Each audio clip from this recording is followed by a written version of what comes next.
And we're off. Selection Sunday version of the Luchador Podcast brought to you by Academy Sports and Outdoors. They want to remind you to have fun out there and visit academysports.com and learn about all the great stuff they have, shoes, barbecue items, fishing, you name it. Billy Liucci David Nuño here. A&M falls to Alabama in the championship game of the SEC tournament, 82-63. Billy, we'll take a look at that. We'll kind of look through the entire tournament. And hopefully, by the way, we'll give you a follow-up Luchador later on this afternoon when the selections are made. But let's take a look at Alabama and then work our way back, I guess. Yeah, Aggies fell hard today, but as this team has shown all year, they'll get back up. And that was probably a rough effort by the Aggies. Not effort. The effort wasn't lagging. That was just a rough performance. I attribute a lot of that to how Alabama played. Yep. I also attribute some of that to how A&M played. We haven't seen that A&M team. They looked ragged. No, they were struggling from the start, missing shots. They just looked out of sorts. And again, a lot of that goes to Bama. I don't think there's a team probably in the country today that would have beaten Alabama. They looked great. I mean, you see UCLA lose last night to Arizona. You saw Kansas get beat by 20 at Texas, and Texas looked great, but I wouldn't put them in that category. The way Alabama played today, that if they play that game six times, they're going to win a national title. I don't know that they will because I don't trust Alabama to win it this year, and here's why. If you look at their last half dozen games or so, well, this tournament they played 3, so you might go back to about their last 9 or 10 games or so. They've been a little too inconsistent for me. Now, they've been winning, but they've been winning really close, and they got beat by Tennessee. They got beat by the Aggies, there at Reed Arena a week ago. I don't necessarily trust their consistency of late. Throughout the course of the season, I'd say Bama and U of H have been the 2 most consistent teams. And when you factor in that Bama went and beat the Cougars in Houston in front of a packed house in the non-conference and played obviously a much tougher schedule, playing in an SEC that's going to get 8 teams in, I would say wire to wire this year, Alabama's been the best team in the country. And they played like it today. So A&M would have had to play just as good as they could possibly play basketball to have a chance to win that game. And they would have hung toe-to-toe with them because that's what they do. But they didn't bring that performance today, and it's unfortunate. But the reality is, last 2 years, the Aggies are what, 3-2? They're 5-2 in the SEC tournament. Both losses coming in the championship game to teams that in Tennessee last year and Bama this year, just a lot more size and length and athletes. And like Buzz says, we're not the most talented. We're not the best coach. But they play the hardest. But in both those instances, I think you saw a Tennessee team that just, really was dialed in. You saw a Bama team at their best today. So not only did A&M in both years play the best team in the league in the championship, there were no upsets. It was the best team. They also played a national title contender. Now, Tennessee fell short of that last year, but they just ran into a buzzsaw both times. Now, you say that and you go, well, who's to say that in game 2 of the tournament or game 3, hopefully, if there is one, you hope A&M can get there because maybe you've played your way out of running into a team at that level. On day 2. In game 2. Yeah. Maybe I think you have, and we'll talk about that in a minute. But there's a couple things I don't hate about the way things went today. I hate the outcome. I hate that A&M missed a chance to cut down nets, win a championship. That's 2 years in a row where they've been right there, which is incredible in and of itself. And Texas A&M's 24-5 in their last 29 SEC games. It's just hard to even fathom that run. That's better than Bama's been during that time. It's better than Tennessee or Kentucky have been during that time. In the last, let's call it 30. Let's give them 24-6. The best team in the SEC during that stretch, record-wise. But we know the best team in the SEC this year was Bama. We also know that a week ago, Texas A&M beat them. At home, Aggies at their best, no question. Bama played well, but they didn't play as good as they did today. But Texas A&M 8 days ago beat Alabama, and since then they've played an exceptionally talented and athletic Arkansas team. I'm getting that prep for the tournament. They played a 1 seed in Bama. So in the last week or so, they've played a number 1 seed twice, and they played a really talented Arkansas team. And then they played another thing that you might run into in the tournament, which is a white-hot basketball team and a team that caused you a lot of problems with outside shooting. So I think this tournament was great preparation for A&M. And then as much as I hate seeing A&M teams lose in anything, man, I don't think this team was in need of a wake-up call. I don't think they were out in front of their skis at all, and I see that sometimes. I've seen that with a lot of A&M teams over the years in many sports. I saw it in basketball, maybe both those last Sweet 16 teams. You'd see them kind of get ahead of themselves, fall down, and then they'd get back up. I've seen it with A&M football many times over the years under several coaches. Just get ahead, get it. This basketball team reminds me of last year's baseball team. We've said that all year, where so many of the characteristics are the same. And one thing that last year's baseball team did, David, they never got ahead of themselves.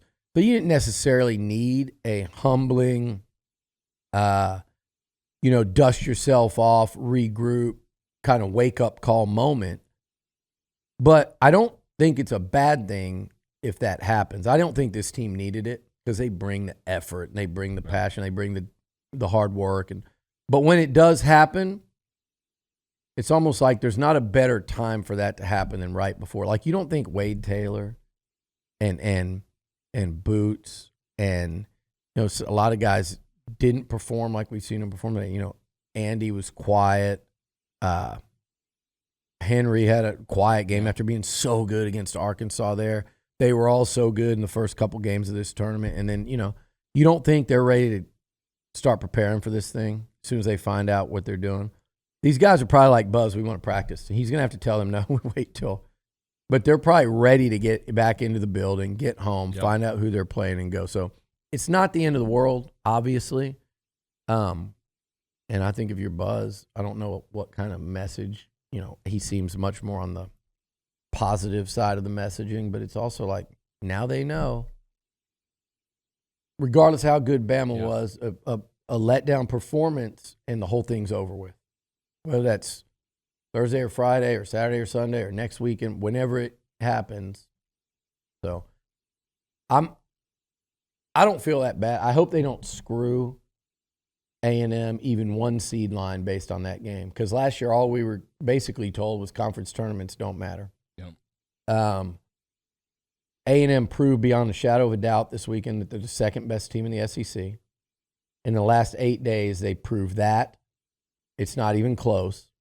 They proved that they are, I think, a top 15 team in the country in the last 8 days, and really longer than that. But I'm just saying, since they played Bama, they're 3-1. Bama, Arkansas, a Vandy team that won 10 of 11, and Bama. I think they proved that. To me, they should be. They probably would. You could argue. I think they should be a 4. They should be a 4, but they're going to. I think they'll be a 5. 5. Yeah. I'm worried that they'll be a 6, and if they are, I think this game hurt them, which would be absolute and complete bullshit. There's no way they should be that. But I'm still kind of clinging to 5 here.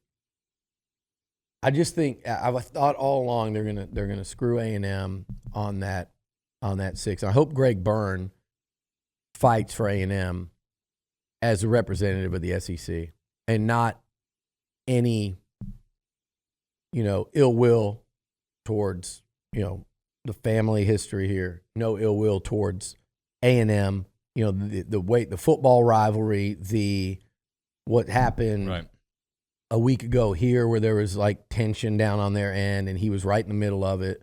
He's on the committee. I think what Greg Sankey and they've tried to do for basketball in this league, is you do what's fair and you do what's right. You don't, if certain teams deserve certain seeds. There's a couple SEC teams that might deserve to be in on the very back end of this thing. Yeah. And last year that was A&M. They got left out. This year they're not on the back end. They deserve a very high seed, and by that I mean a 5 or above. You cannot freaking tell me that this team doesn't have one of the 20 best resumes in college basketball. And you factor in how they finish the season, regular season and conference tournament. This is the second best conference in the country, and A&M was the second best team. They deserve a top 5 seed easily. And I think as a representative of the conference, you need to fight for that. Not just like you also need to fight for teams like Mississippi State and Auburn on the back end, and quite possibly even Vandy, although I think they needed that win over A&M to get in. A couple of things about this particular game. Every time A&M made their run, and it looked like they were cutting it down, Bama was able to counter. Yeah. The balls didn't drop for A&M. The balls did drop for Alabama. Yeah. Those long rebounds, especially some offensive rebounds in crucial moments that A&M usually gets, they didn't get. Yeah. All that being said, it was a game with 5 or 6 minutes left. You were in the game as bad as you played. And an incredible runaway by Bama there in that like 4 or 5 minute stretch there. It was probably like 4 minutes. Yeah. They just went crazy. I love the effort by the Aggies. It's a day like, look, they didn't have it. Bama brought it, but A&M also didn't have it from the outset. Their best players were not playing their best. The shots weren't falling. Like you said, the bounces weren't going their way, the rebounds. They actually, thank goodness they had Bama in foul trouble. Yeah. That was set up for A&M to make a run, but they couldn't. Their shot makers, their scorers couldn't make shots and score. Marble had a nice one.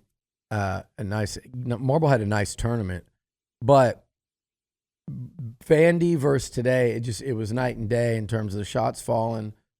Wade had, his roughest performance in 6 weeks or whatever, but it's okay. That guy, I expect to say, man, he's gonna come and hell's coming with him next week, I think. But the rebounding, man, that killed. That was just brutal. And Bama, if I'm not mistaken, was really getting after it on the offensive glass here a week ago, and that was what gave them a chance to win it for a stretch there. But today, I mean, they just combine that with how their length in the paint. Anytime A&M would get there's a lot of times that they Solomon altered so much. They're right there, and they usually finish those. They had a hard time finishing. Yeah, Bediako's ridiculous. He's not the only one too. I mean, even all the way to Brandon Miller as a 6'9" guard. Quinterly was awesome. I loved him here at Reed Arena. I thought he kept them. He's the one that gave them a chance to win that night. I know Brandon Miller had 19 or 21, whatever it was, but I thought Quinterly was the reason they had a chance to win here. And then today he just went off. And when he's doing that and shooting like that, then you have to get up on him a little bit. Then he blows by you. Then he dishes to and it just your offensive rebounding becomes problematic. So everything went right for Bama in terms of how they were able to play.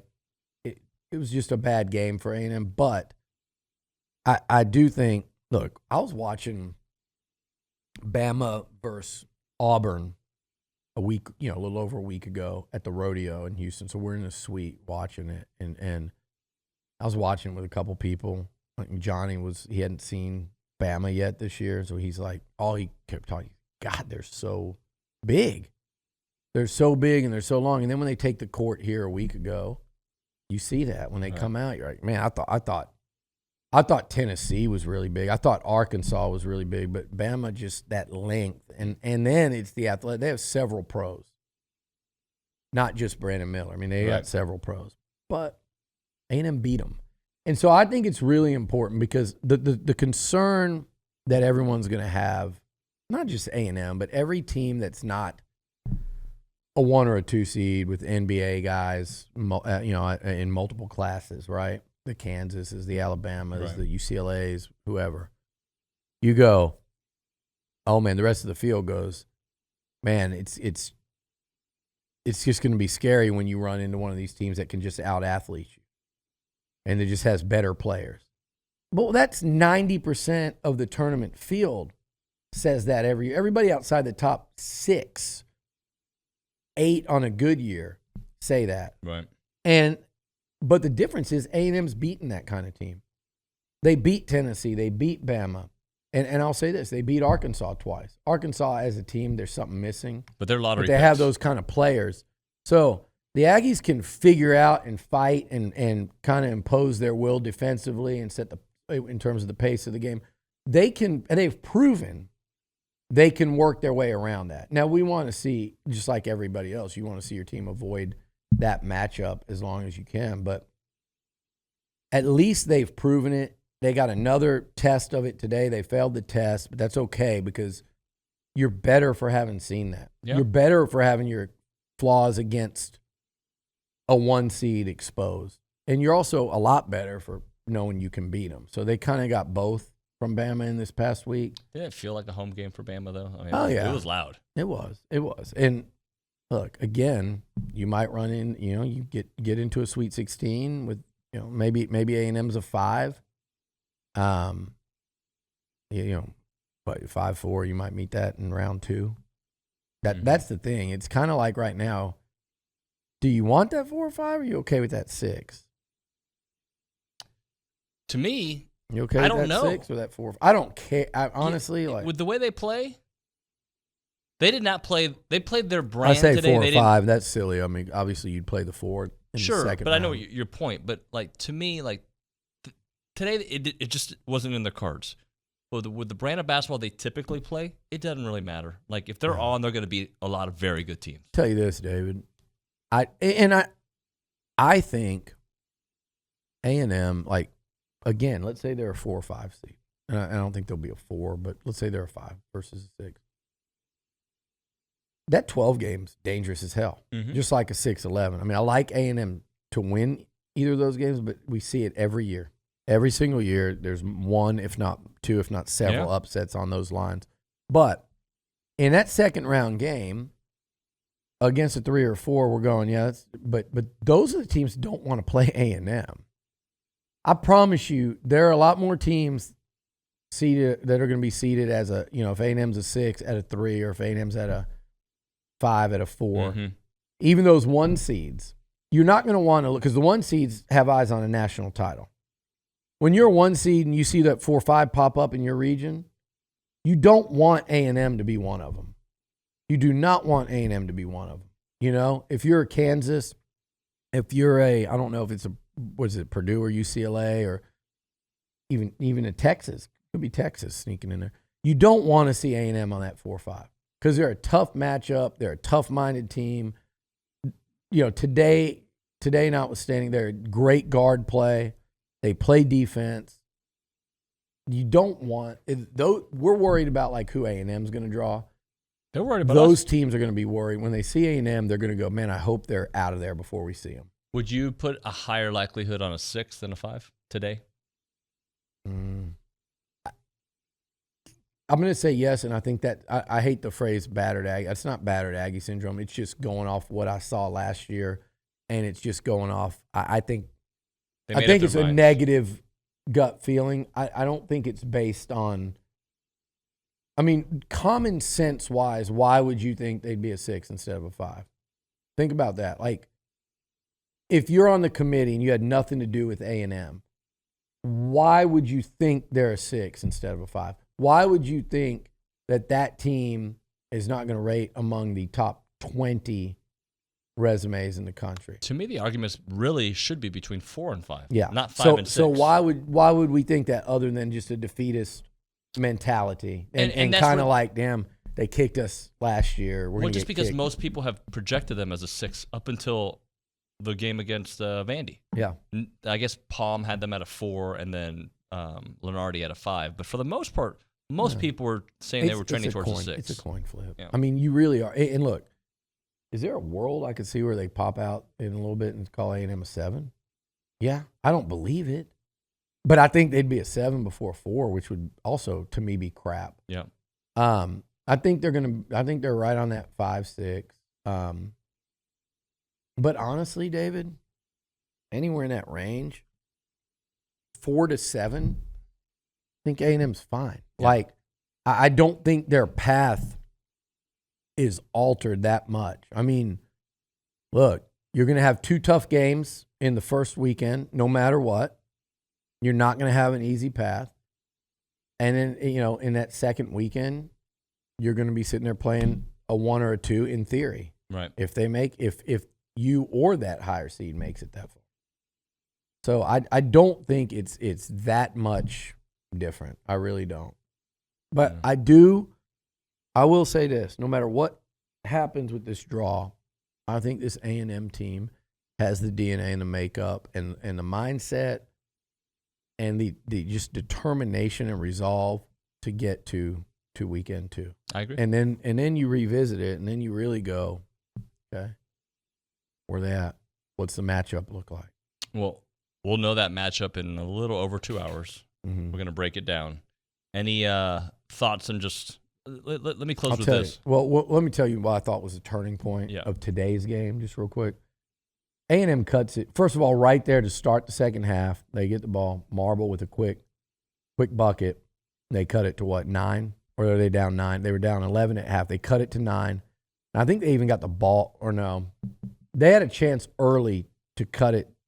Did they cut it to 7 and had a chance to cut it to 5? Or it was right in there. I think they cut it to 7. They did. And then Bama just kind of kept them at arm's length again. Mm-hmm. And then that stretch right there, that one possession where A&M had cut it to 8.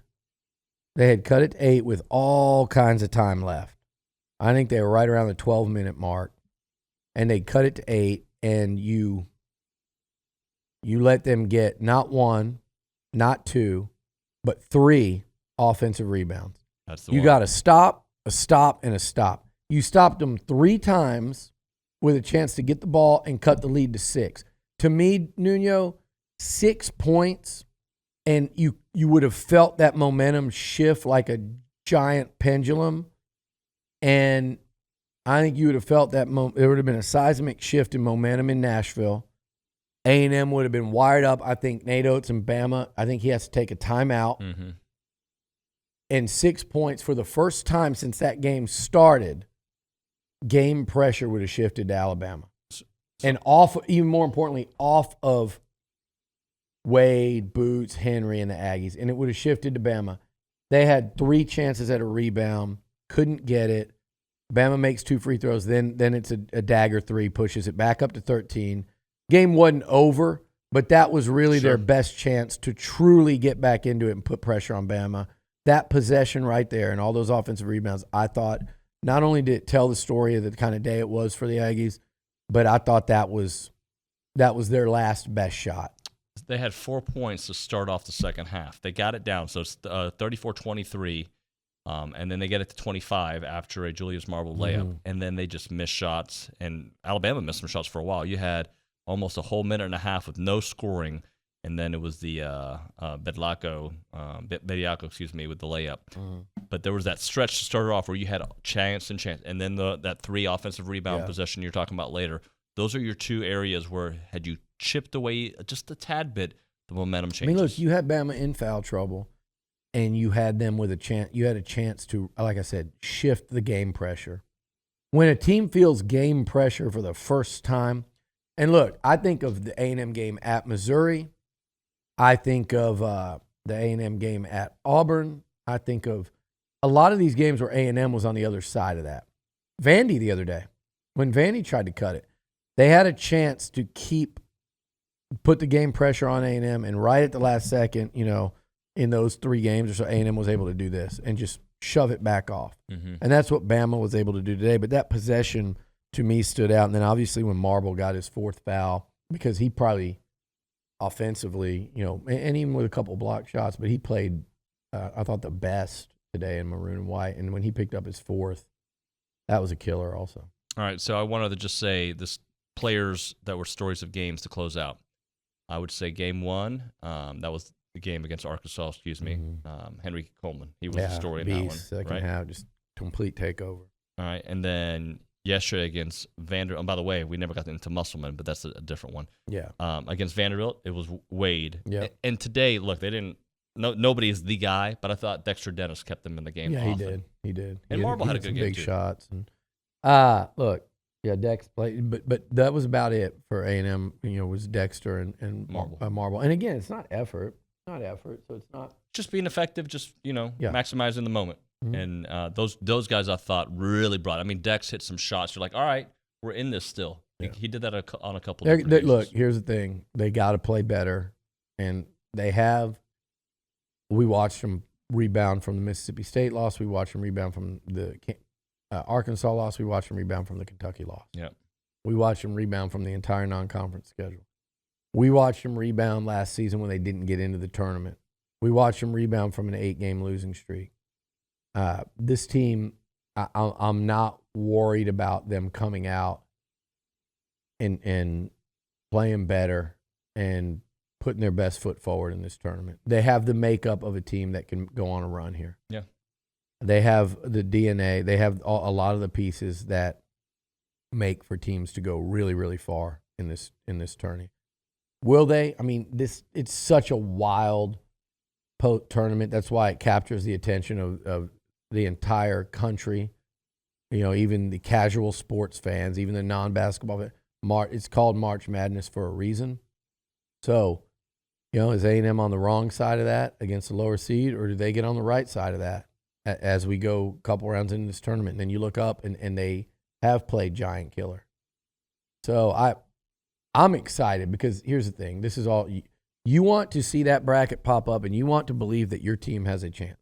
And based on what we've seen from Buzz's Aggies since the start of the year, that no matter what's put in front of them, they're going to have a real chance to advance and make this a fun ride. And let me give you this thought. This team has been in 3 tournaments over the last 12 months. They've made it to the finals of all of them. Wow.